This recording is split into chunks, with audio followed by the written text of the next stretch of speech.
I'm Joe. I'm Josh. I'm Sarah. I'm Angela. കൂട്ടുകാരെ നമ്മളിപ്പോൾ holy വീക്കിലാണ്. നമ്മുടെ പ്രിപ്പറേഷൻസ് ഒക്കെ നല്ല ഭംഗിയായിട്ട് പോവുകയാണ്. ഈസ്റ്ററൊക്കെ അടുത്ത് വരികയാണ്. അപ്പോൾ ലണ്ടൻ ചലഞ്ചിന്റെ ഈ പുതിയ എപ്പിസോഡിലേക്ക് ഏവർക്കും ഒരിക്കൽ കൂടി സ്വാഗതം.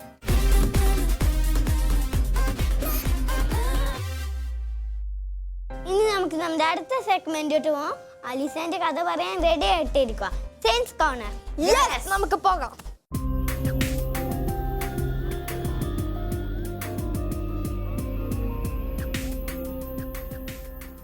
ഈസ്റ്റർ ഒരുക്കത്തിനായി ശാലോം ടി വി ഒരുക്കുന്ന ലണ്ടൻ ചലഞ്ചിൻ്റെ സെയിൻസ് കോർണർ സെഗ്മെൻറ്റിലേക്ക് എൻ്റെ എല്ലാ കുഞ്ഞു കൂട്ടുകാർക്കും സ്വാഗതം. നമ്മൾ ഈസ്റ്ററിനായിട്ട് ഒരുങ്ങുകയാണ്. നമ്മൾ ഹോളി വീക്കിലാണിപ്പോൾ. ഇന്ന് നമ്മൾ പരിചയപ്പെടാൻ പോകുന്ന വിശുദ്ധ നമ്മുടെ നാട്ടിൽ നിന്നുള്ള നമുക്ക് ഏറ്റവും പ്രിയപ്പെട്ട നമ്മുടെ മറിയം ത്രേസ്യാമ്മയെക്കുറിച്ചാണ്. നിങ്ങൾ പോയിട്ടില്ലേ മറിയം ത്രേസ്യാമ്മയുടെ കബറിടത്തിലൊക്കെ? മറിയം ത്രേസ്യാമ്മയുടെ ചെറുപ്പത്തിലേ ഉള്ള പേര് ത്രേസ്യ എന്നായിരുന്നു. അമ്മ മരിച്ചു കഴിഞ്ഞപ്പോൾ മറിയം ത്രേസ്യാമ്മയ്ക്ക് ഭയങ്കര വിഷമങ്ങളൊക്കെ ഉണ്ടായി. ഈ സമയത്ത് ഒരു ദർശനത്തിൽ മാതാവ് വന്നിട്ട് പറഞ്ഞു, നീ ഇന്നു മുതൽ മറിയം മാതാവിൻ്റെ ത്രേസ്യ, അമ്മ മറിയത്തിൻ്റെ ത്രേസ്യ ആയിരിക്കും. അങ്ങനെയാണ് മറിയം ത്രേസ്യ എന്നുള്ള പേര് വരുന്നത്. അപ്പം മറിയം ത്രേസ്യാമ്മയെ പൊതുവെ അറിയപ്പെടുന്നത് കുടുംബങ്ങളുടെ മധ്യസ്ഥ എന്നുള്ളതാണ്.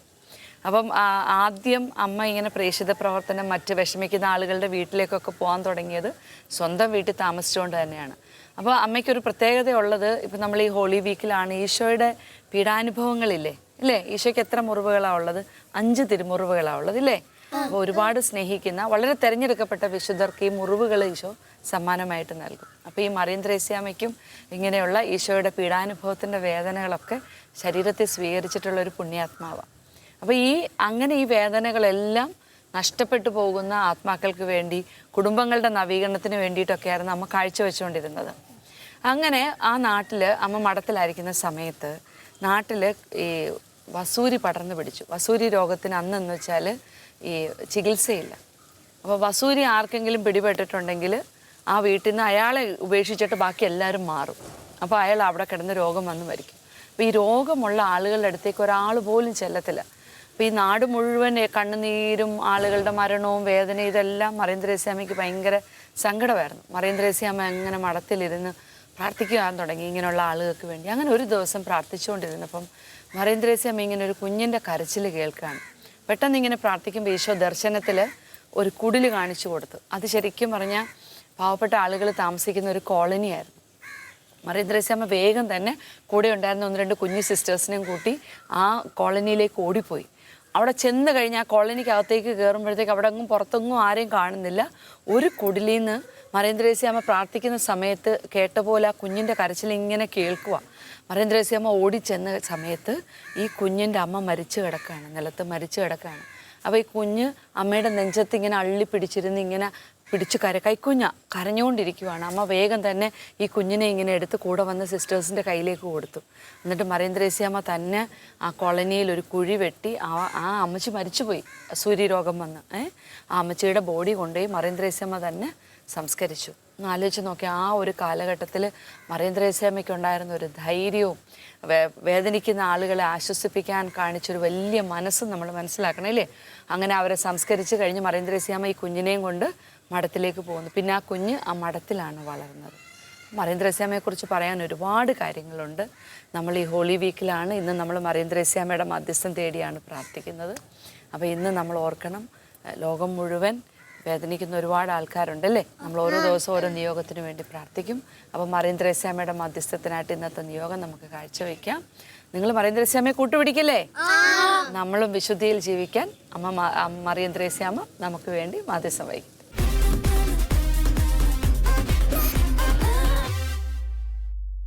കൂട്ടുകാരെ, മറിയം ത്രേസ്യാമ്മ കുടുംബങ്ങളുടെ മധ്യസ്ഥയാണ് അല്ലേ? എനിക്ക് ഉറപ്പാണ് ഇന്ന് അമ്മ നമുക്ക് എല്ലാവർക്കും വേണ്ടി പ്രാർത്ഥിക്കും. അതെ, എനിക്കും ഉറപ്പാണ്. എനിക്കും. കൂട്ടുകാരെ, ഇനി നമുക്ക് വചനം പഠിക്കാം. ഓക്കേ. ഇന്നത്തെ വചനം ഇതാണ്: നിങ്ങളുടെ ഉള്ളിലുള്ളവൻ ലോകത്തിലുള്ളവനേക്കാൾ വലിയവനാണ്. 1 യോഹന്നാൻ 4:4. നമുക്ക് ഒരുമിച്ച് ചൊല്ലിയാലോ? നിങ്ങളുടെ ഉള്ളിലുള്ളവൻ ലോകത്തിലുള്ളവനേക്കാൾ വലിയവനാണ്. 1 യോഹന്നാൻ 4:4. കൂട്ടുകാരെ, ഈശോ നടന്ന ഒരു വഴിയും കൂടി നമുക്ക് പരിചയപ്പെട്ടാലോ? Our next segment, footprints.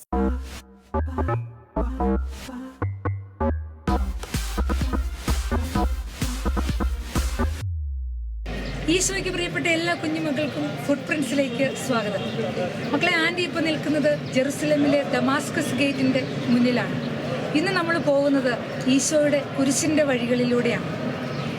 Jerusalem ദേവാലയത്തെ പൊതിഞ്ഞു നിന്നിരുന്ന കോട്ടമതിലിൻ്റെ 8 ഗേറ്റിൽ ഒരു ഗേറ്റായ ദമാസ്കസ് ഗേറ്റിൽ നിന്ന് ഇവിടുന്ന് കയറി നമ്മൾ ഈശോയുടെ 14 സ്ഥലം പ്രാർത്ഥിച്ചുകൊണ്ട് നമുക്ക് ഒരുമിച്ച് മുൻപോട്ട് പോകാം. പിതാവേ, കഴിയുമെങ്കിൽ ഈ പാനപാത്രം എന്നിൽ നിന്ന് എടുത്തു മാറ്റണമേ എന്ന് ഗെത്സമനിൽ ചോര വിയർത്തു പ്രാർത്ഥിച്ചതു മുതൽ തുടങ്ങുന്നു ഈശോയുടെ പീഠാനുഭവ യാത്ര. മക്കളെ, നമ്മൾ ഇന്ന് ഈശോ കുരിശു ചുമന്നുകൊണ്ട് കാൽവരിയിലേക്ക് പോയ ആ പാതയിലൂടെയാണ് നടക്കുന്നത്. ഈശോ കുരിശു ചുമന്നുകൊണ്ട് പോയ അതേ വഴിയിലൂടെ ഈശോയ്ക്കൊപ്പം കാൽവരിയിലേക്ക് നമ്മളൊരു യാത്ര പോവുകയാണ്. ഗെത്സമൻ തോട്ടത്തിൽ നിന്ന് ബന്ധനസ്ഥനായി കൊണ്ടുപോയ ഈശോയെ അവർ ആദ്യം കയ്യാഫാസിന്റെ അരമനയിൽ എത്തിച്ചു. അവിടെ നിന്ന് പീലാത്തോസിന്റെ അരമനയിലേക്ക്.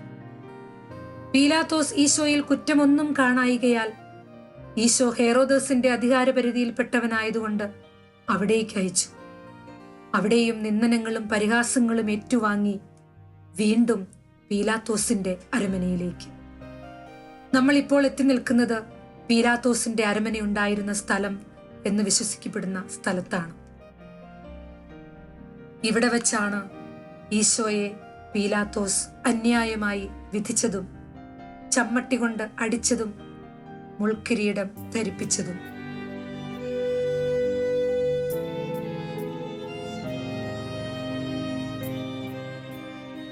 ഈശോ പീലാത്തോസിന്റെ മുമ്പിൽ കുറ്റവിചാരണയ്ക്കായി നിൽക്കുന്ന ചിത്രവും ഈ നീതിമാന്റെ രക്തത്തിൽ എനിക്ക് പങ്കില്ല എന്ന് പറഞ്ഞ് പീലാത്തോസ് കൈകഴുകുന്ന ചിത്രങ്ങളുമൊക്കെ ഇവിടുത്തെ ദേവാലയത്തിന്റെ ഭിത്തിയിൽ ആലേഖനം ചെയ്തിട്ടുണ്ട്.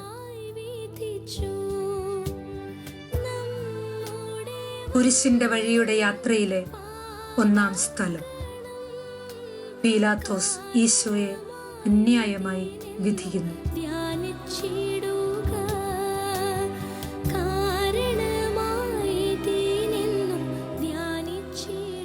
എല്ലാ വർഷവും ഇവിടെ നടക്കുന്ന കുരിശിന്റെ വഴി ഇവിടെ നിന്നുമാണ് ആരംഭിക്കുന്നത്.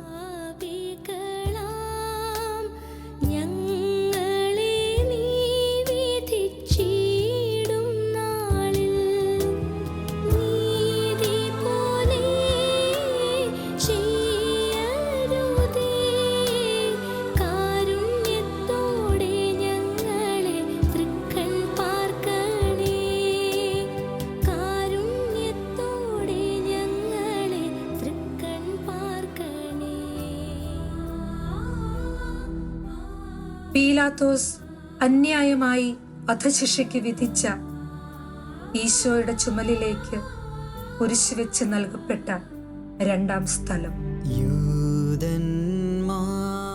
ലോകപാപങ്ങൾ മുഴുവൻ ഒരു കുരിശിൽ ഒരുമിച്ച് ചേർത്ത് തോളിലേക്ക് ഈശോ സ്വീകരിച്ച 2-ാം സ്ഥലം.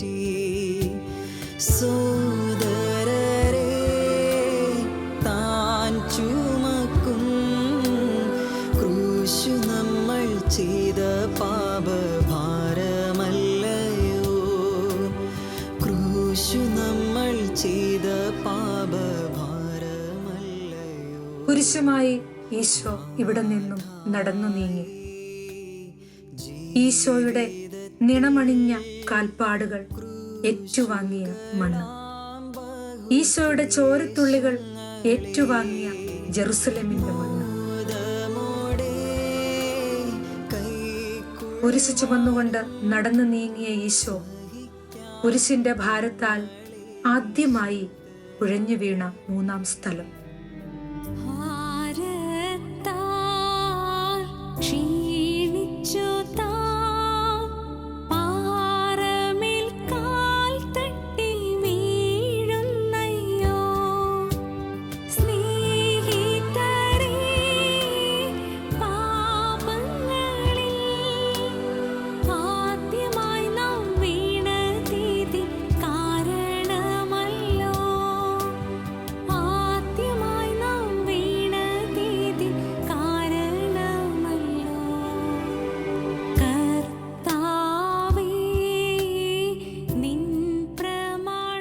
കുരിശിന്റെ വഴിയിലെ യാത്രയിൽ നൊന്തുപെറ്റ അമ്മയെ ഈശോ മുഖത്തോട് മുഖം ദർശിച്ച 4-ാം സ്ഥലം. നൊന്തുപെറ്റ മകൻ കുരിശിന്റെ ഭാരത്താൽ കുഴഞ്ഞു വീഴുന്നതും കണ്ട് വേദനയോടെ അമ്മ ഈശോയെ നോക്കി നിന്ന പുണ്യസ്ഥലം.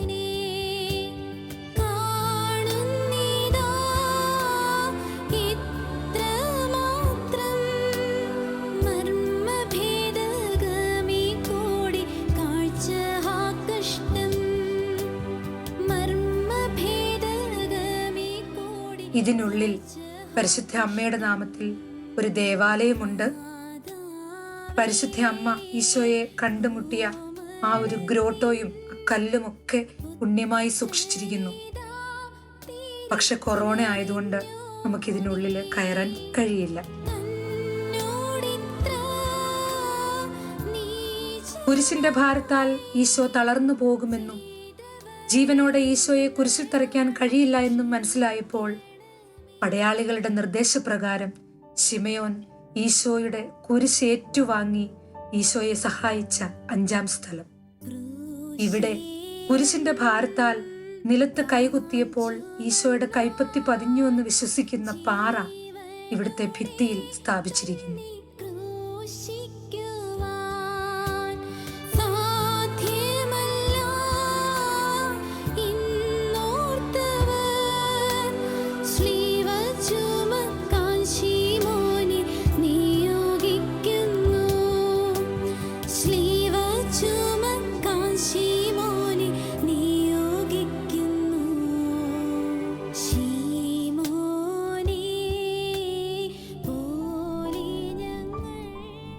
നമ്മൾ 6-ാം സ്ഥലത്തിലേക്ക് നീങ്ങുകയാണ്. ചോര വാർത്തൊലിച്ച ഈശോയുടെ തിരുമുഖം സ്വന്തം തുവാലുകൊണ്ട് തുടച്ച് ഈശോയെ ആശ്വസിപ്പിക്കുവാൻ വേറോനിക്ക ഓടിയെത്തിയ 6-ാം സ്ഥലം.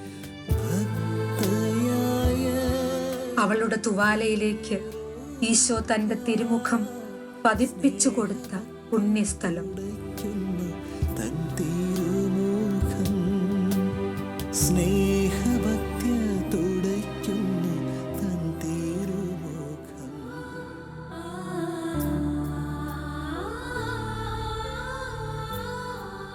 ഈശോ അങ്ങനെ കുരിശുമായി വീണ്ടും നീങ്ങുന്നു. കുരിശുമായുള്ള തുടർ യാത്രയിൽ തളർന്ന 2-ാം പ്രാവശ്യവും ഈശോ കുഴഞ്ഞു വീണ 7-ാം സ്ഥലം.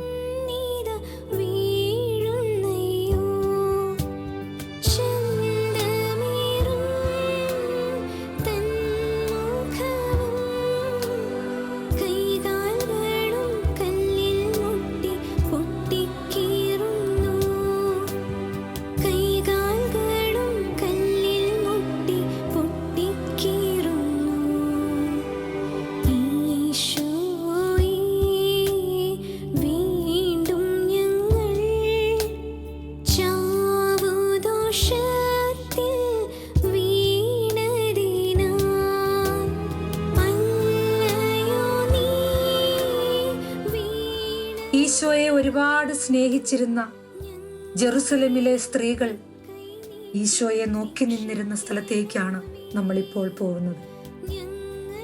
തന്നോടുള്ള സ്നേഹത്താൽ വാവിട്ട് കരയുന്ന ജെറുസലേം പുത്രിമാരെ ഈശോ ആശ്വസിപ്പിച്ച 8-ാം സ്ഥലം.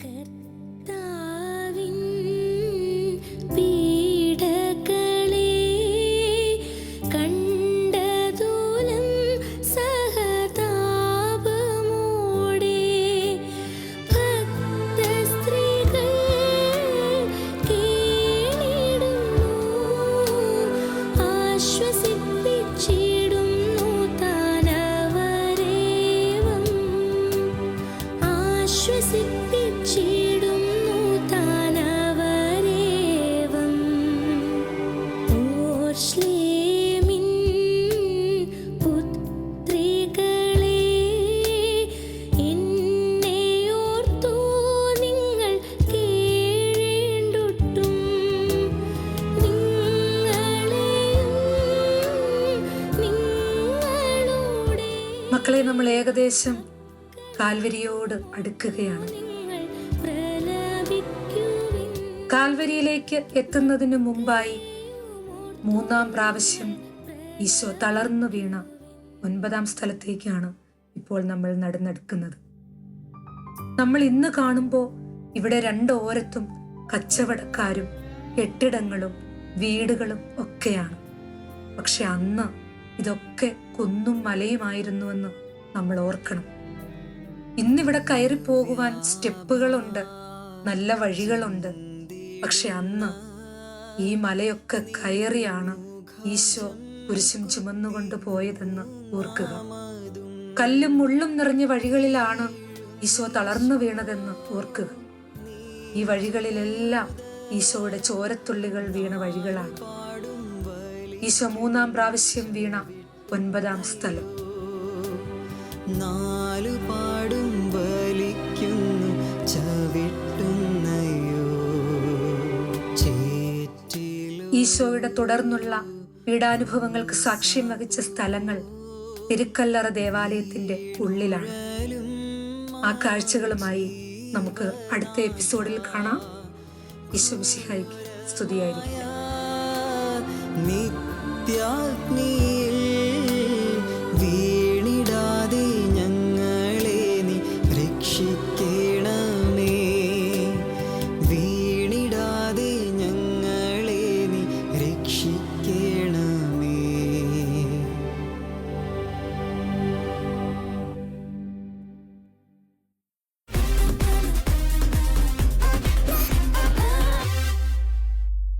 കൂട്ടുകാരെ, ഇന്ന് നമ്മളോട് ജോയിൻ ചെയ്യുന്ന വളരെ ഇമ്പോർട്ടന്റ് ആയ ഒരു പേഴ്സണാണ്. കുട്ടികൾക്ക് വേണ്ടി കുറെ പുസ്തകങ്ങൾ എഴുതിയിട്ടുണ്ട്. സിപ്പി സാർ ആണോ? അതെ. പേജ് സ്റ്റോറിയിലേക്ക് വെൽക്കം സിപ്പി സർ.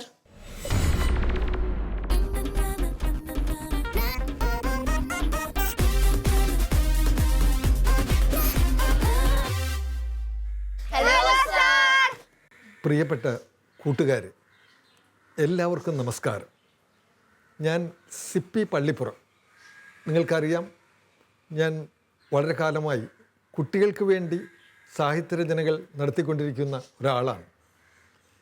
നമുക്കറിയാം, നമ്മൾ വിശുദ്ധ വാരത്തിലൂടെയാണ് കടന്നു പോകുന്നത്. ഈ വിശുദ്ധ വാരത്തിൽ നാം എല്ലാം വ്യാകുലതയിലൂടെ കടന്നു പോകുന്ന അവസരമാണ്. നമ്മുടെ ലോകരക്ഷകനായ യേശുനാഥൻ ക്രൂശിക്കപ്പെട്ട അതുമായി ബന്ധപ്പെട്ട ദിവസങ്ങളാണ്. അപ്പോൾ അങ്ങനെയുള്ള ചിന്തകളിലൂടെയാണ് നാം കടന്നു പോയിക്കൊണ്ടിരിക്കുന്നത്. അപ്പോൾ അങ്ങനെയുള്ള ഈ ദിനത്തിൽ യേശു ആരായിരുന്നുവെന്നും യേശുവിൻ്റെ മഹത്വം എന്തായിരുന്നുവെന്നും കുഞ്ഞുങ്ങൾ തിരിച്ചറിയണം. പ്രത്യേകിച്ച് മുതിർന്നവരെക്കാൾ കുഞ്ഞുങ്ങളാണ് അത് ഏറ്റവും നന്നായിട്ട് തിരിച്ചറിയേണ്ടത്. കുഞ്ഞുങ്ങൾ തന്നെയാണ്. ഒരു എഴുത്തുകാരൻ എന്ന നിലയിൽ എനിക്ക് യേശുവിൻ്റെ അനുഭവം എങ്ങനെയാണ് ലഭിക്കുന്നത്? യേശുവുമായി ബന്ധപ്പെട്ട് നിരവധി കഥകൾ, നിരവധി ക്രിസ്മസ് കഥകൾ, ഒരു പുസ്തകം തന്നെ, പൊന്നുണ്ണി കഥകൾ എന്ന പേരിൽ ഒരു പുസ്തകം തന്നെ ഞാൻ എഴുതിയിട്ടുണ്ട്. ഒരു കഥയുടെ ആശയം നമ്മുടെ മനസ്സിലേക്ക് കൊണ്ടുവരുന്നത് യേശു ആണെന്നാണ് പലപ്പോഴും എനിക്ക് തോന്നിയിട്ടുള്ളത്. യേശുവുമായി ബന്ധപ്പെട്ട കഥ ഞാൻ എഴുതിയിട്ടുണ്ടെന്ന് പറഞ്ഞല്ലോ. ഒരു കഥ ഒരിക്കലിങ്ങനെ ഒരു ദുഃഖ വ്യാഴാഴ്ച ദിവസമാണ്. ഞാൻ അങ്ങനെ ഇരിക്കുമ്പോൾ എൻ്റെ മനസ്സിലേക്ക് ഒരു ആശയം കടന്നു വരികയാണ്. യേശുവിനെ ക്രൂശിക്കുന്ന ദിവസമാണല്ലോ ഇന്ന് എന്ന ചിന്തയിൽ ഇരിക്കുമ്പോൾ കുട്ടികൾക്ക് വേണ്ടി ഒരു കഥ എഴുതണം എന്ന് വിചാരിച്ചതേ ഉള്ളൂ. അപ്പോൾ ഒരു ആശയം ഇങ്ങനെ പെട്ടെന്ന് എൻ്റെ മനസ്സിൽ ഇതൾ വിരിഞ്ഞിങ്ങനെ ഒരു ആശയം വരികയാണ്. അതിങ്ങനെയായിരുന്നു. ആ കഥാതന്തു ഇങ്ങനെയാണ് ഇതൾ വിരിഞ്ഞു വന്നത്. ഒരണ്ണാർക്കണ്ണൻ, ഗീലു എന്നു പേരുള്ള ഒരണ്ണാർക്കണ്ണൻ, അവൻ കാൽവരിമലയുടെ താഴ്വരയിൽ ഉള്ള ഒരു അത്തിമരത്തിലാണ് താമസിക്കുന്നത്. അത്തിമരത്തിലിരുന്ന് അത്തിക്കായ്കൾ പറിച്ച് തിന്നുകൊണ്ടിരുന്ന സമയത്താണ് ആർപ്പും വിളിയും ബഹളവും ഒക്കെ കേട്ടത്. അവൻ തിരിഞ്ഞു നോക്കി, എന്താണത്, എന്താണ് അവിടെ ആ ബഹളം കേൾക്കുന്നത്? നോക്കിയപ്പോൾ ഒരാളെ കുറേ പേർ ചേർന്ന്, കുറേ തെമ്മാടികൾ ചേർന്ന് ഉന്തിയും തള്ളിയും ഇങ്ങനെ കൊണ്ടുവരികയാണ്. പുറകിൽ നിന്ന് ചാട്ടവാറിന് അടിക്കുന്നുണ്ട്. ആ മനുഷ്യൻ്റെ മുതുകിൽ ഒരു മരക്കുരിശുണ്ട്. അദ്ദേഹത്തിൻ്റെ തലയിൽ ഒരു മുൾക്കിരീടമുണ്ട്. മുൾക്കിരീടം ഇതൊക്കെ ആയിട്ട് ഇങ്ങനെ അവർ അദ്ദേഹത്തെ നടത്തിക്കൊണ്ടുവരികയാണ്. ചീത്ത വിളിക്കുന്നുണ്ട്, അടിക്കുന്നുണ്ട്. ഇങ്ങനെ വളരെ മോശമായ രീതിയിൽ പെരുമാറിക്കൊണ്ട് അദ്ദേഹത്തെ കൊണ്ടുവരികയാണ്. അദ്ദേഹം വീഴുന്നു. വീഴുമ്പോൾ അവർ ചാട്ടവാറിന് അടിക്കുന്നു. അദ്ദേഹം എഴുന്നേൽക്കുന്നു, വീണ്ടും അടിക്കുന്നു. ഇതെല്ലാം കണ്ടിട്ട് ഈ അണ്ണാർക്കണ്ണന് സഹിക്കാൻ കഴിഞ്ഞില്ല. അണ്ണാർക്കണ്ണൻ വിചാരിച്ചു, എന്തിനാണ് ഈ പാവം മനുഷ്യനെ ഇങ്ങനെ ചെയ്യുന്നത്? അദ്ദേഹം എന്ത് അപരാധമാണ് ചെയ്തത്? ഇങ്ങനെ ചിന്തിച്ചിരിക്കുമ്പോഴാണ് ഈ അണ്ണാൻ്റെ കൂട്ടുകാരനായ അണ്ണാർക്കണ്ണൻ്റെ കൂട്ടുകാരനായ ഒരു ബുൾബുൾ പക്ഷിയുണ്ട്. ആ പക്ഷി ഇങ്ങനെ പറന്നു വരികയാണ്. ഈ അണ്ണാൻ്റെ അരികിലേക്ക് പറന്നു ഇരുന്ന് കഴിഞ്ഞപ്പോൾ ചോദിച്ചു, എന്താണ് അവിടെ ബഹളം? എന്തിനാണ് ഒരു മനുഷ്യനെ ഇങ്ങനെ പീഡിപ്പിക്കുന്നത് എന്ന് അണ്ണാർക്കണ്ണൻ ബുൾബുൾ പക്ഷിയോട് ചോദിച്ചു. അപ്പോൾ ബുൾബുൾ പക്ഷി പറഞ്ഞു, അത് യേശുവാണ്. യേശുവിനെ കാൽവരിമലയിൽ ക്രൂശിക്കാൻ കൊണ്ടുപോവുകയാണ്. അതെന്തിനാണ്? അദ്ദേഹം വല്ല അപരാധവും ചെയ്തോ? അപരാധവും ചെയ്തിട്ടില്ല. അദ്ദേഹം ദൈവപുത്രനാണെന്ന് പറഞ്ഞു, ലോകരക്ഷകനാണെന്ന് പറഞ്ഞു. ഇതായിരുന്നു ചെയ്ത കുറ്റം. ലോകത്തെ രക്ഷിക്കാൻ വന്ന ആൾ തന്നെയാണ് അദ്ദേഹം. അങ്ങനെ അറിഞ്ഞപ്പോൾ അദ്ദേഹം ജീവിച്ചുകൂടാ, അങ്ങനെ ഒരാൾ ഈ ഭൂമിയിൽ ഉണ്ടായിക്കൂടാ എന്ന് വിചാരിച്ച് അദ്ദേഹത്തെ ക്രൂശിക്കാൻ കൊണ്ടുപോവുകയാണ്. അതിനുള്ള ആ യത്നമാണ് അവർ നടത്തിക്കൊണ്ടിരിക്കുന്നതെന്ന് പറഞ്ഞു. വലിയ സങ്കടം തോന്നി ഗീലു അണ്ണാവന്, വലിയ സങ്കടം തോന്നി. ഒരു പാവപ്പെട്ട മനുഷ്യനെ, നിരപരാധിയായ മനുഷ്യനെ ക്രൂശിക്കാൻ കൊണ്ടുപോകുന്നു എന്നത് കേട്ടിട്ട് വലിയ സങ്കടം തോന്നി. ആ ദിവസം അണ്ണാർക്കണ്ണൻ ഒന്നും കഴിച്ചില്ല. അത്തിപ്പഴം കഴിച്ചുകൊണ്ടിരിക്കുമ്പോഴാണ് ഈ കാഴ്ച കണ്ടത്. പിന്നെ അവൻ ഒന്നും തിന്നിട്ടില്ല. അത് കഴിഞ്ഞ് അവൻ പിറ്റേ ദിവസവും ഇങ്ങനെ ഈ കാര്യം തന്നെ ഓർത്തുകൊണ്ട് അങ്ങനെ ഇരുന്നു. അപ്പോഴും കൂട്ടുകാരനായ ബുൾബുൾ പക്ഷി അതിൽ വന്നു. ബുൾബുൾ പക്ഷി പറഞ്ഞു, നമ്മൾ ഇന്നലെ കണ്ടില്ലേ ഒരു മനുഷ്യനെ ഇങ്ങനെ ക്രൂശിക്കാൻ കൊണ്ടുപോകുന്നത്? ആളെ ഇന്നലെ ആ നീചന്മാരെല്ലാം ചേർന്ന് കുരിശിൽ തറച്ച് കൊന്നു. ഇത് കേട്ടിട്ട് പാവം ഗീലു അണ്ണാന് സഹിക്കാൻ കഴിഞ്ഞില്ല. ആ പാവം മനുഷ്യനെ അവർ കുരിശിൽ തറച്ച് കൊന്നു എന്നത് അവന് ചിന്തിക്കാൻ പോലും കഴിയുന്നില്ല. അത്ര നീചമായ ഒരു കാര്യം അവർ ചെയ്തല്ലോ, ആ പാവം മനുഷ്യനെ കൊന്നുകളഞ്ഞല്ലോ എന്നുള്ള സങ്കടം. ആ സങ്കടം കൊണ്ട് അവൻ പിറ്റേ 2 ദിവസങ്ങളിലും ഒന്നും കഴിക്കാതെ തന്നെയാണ് ഇരുന്നത്. സങ്കടം തന്നെയായിരുന്നു. ഒന്നും കഴിക്കാതെ അവൻ അവശനായി. എങ്കിലും അവൻ്റെ ഓർമ്മ മുഴുവൻ ആ നല്ല മനുഷ്യനെക്കുറിച്ച് തന്നെയായിരുന്നു. 3-ാം ദിവസമായി, ഞായറാഴ്ചയായപ്പോൾ വെളുപ്പിന് അവൻ എന്തോ ശബ്ദങ്ങളൊക്കെ കേട്ടിരുന്നു. എന്താണെന്നൊന്നും അവനും മനസ്സിലായിരുന്നില്ല. രാവിലെ ബുൾബുൾ പക്ഷി വന്നപ്പോൾ അവൻ ആദ്യം ചോദിച്ചത്, ഇന്നലെ പാതിര കഴിഞ്ഞപ്പോൾ വലിയ ബഹളമൊക്കെ കേട്ടല്ലോ, മലകൾ പിളരുന്ന ശബ്ദം കേട്ടല്ലോ, എന്താണ് കൂട്ടുകാരാ അവിടെ സംഭവിച്ചത്? ബുൾബുൾ പക്ഷി പറഞ്ഞു, ഗീലു, നിനക്ക് സന്തോഷ വാർത്തയുമായിട്ടാണ് ഞാൻ വന്നിരിക്കുന്നത്. നമ്മൾ കണ്ടില്ലേ ആ മനുഷ്യനെ കുരിശിൽ തറച്ച് കൊല്ലാൻ കൊണ്ടുപോകുന്നത്? അയാൾ അവർ കൊന്നു ഒരു കല്ലറയിൽ അടച്ചിട്ട് ഇരിക്കുകയായിരുന്നു. ഇന്ന് അതിൻ്റെ 3-ാം ദിവസം ഇന്നലെ ആയിരുന്നു. ഇന്നലെ വെളുപ്പിന് ആ കല്ലറയിൽ അടച്ച മനുഷ്യൻ ഉയർത്തെണീറ്റു. അവൻ മനുഷ്യപുത്രനാണ്.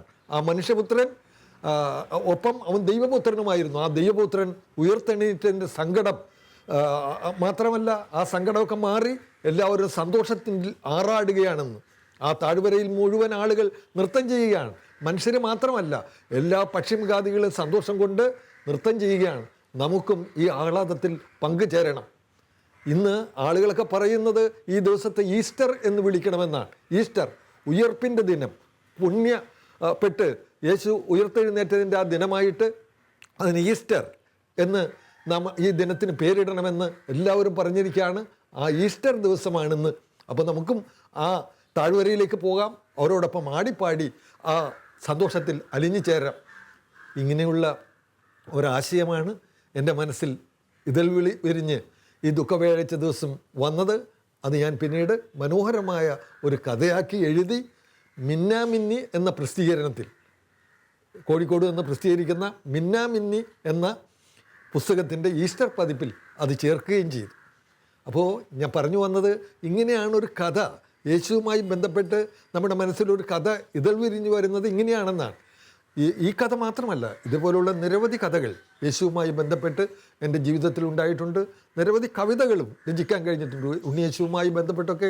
ഓരോ ഈസ്റ്റർ പതിപ്പിലും ഓരോ ക്രിസ്മസ് പതിപ്പിലൊക്കെ നിരവധി കവിതകൾ ഞാൻ എഴുതിയിട്ടുണ്ട്. അതിൻ്റെ പ്രചോദനം യേശുവാണ്, ഉണ്ണിയേശുവാണ്. കോവിഡ് കാലം നമ്മളോട് യാത്ര പറഞ്ഞുകൊണ്ടിരിക്കുകയാണ്. നമ്മൾ പുതിയ ജീവിതത്തിലേക്ക് തിരിച്ചു വരുന്നു. ഈ അവസരത്തിൽ ഞാൻ പറഞ്ഞത്, ഉണ്ണിയേശുവിൽ നിന്നാണ് നമുക്ക് ഈ കഴിവുകളെല്ലാം ലഭിക്കുന്നത്.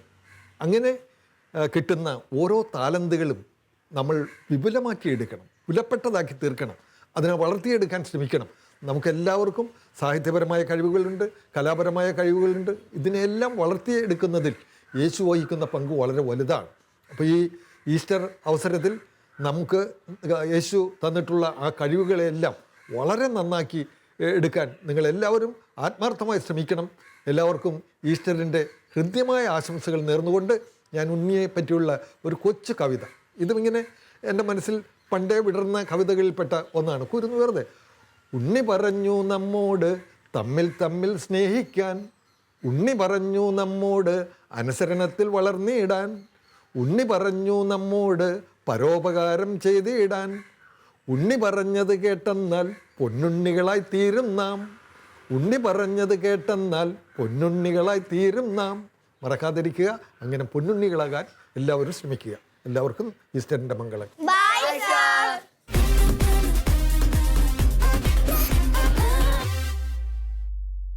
കൂട്ടുകാരെ, ഇന്നത്തെ ചലഞ്ച് ഇതാണ്.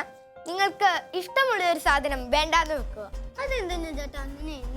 നമുക്ക് ഇഷ്ടമുള്ള ഒരു സാധനം നമ്മൾ വേണ്ടാന്ന് വെക്കുമ്പോൾ അത് ഈശോയ്ക്ക് ഒരു ത്യാഗപ്രവൃത്തിയാകും. മനസ്സിലായി. ഓക്കെ കൂട്ടുകാരെ മറക്കണ്ട, നിങ്ങൾക്ക് ഇഷ്ടമുള്ള കാര്യം ചെയ്യാതിരിക്കുക, ത്യാഗം ഈശോയ്ക്ക് സമർപ്പിക്കുക. ഇനി പ്രെയർ ടൈം ആണ്. ഇന്നത്തെ പ്രെയർ ഇതാണ്: എല്ലാ കുടുംബവും ഈശോയുടെ സ്നേഹത്തിൽ നിറയാൻ വേണ്ടി പ്രാർത്ഥിക്കാം. കണ്ണടക്കാം, കൈ ഓർക്കാം. Sweetheart of Jesus that burns with love for me,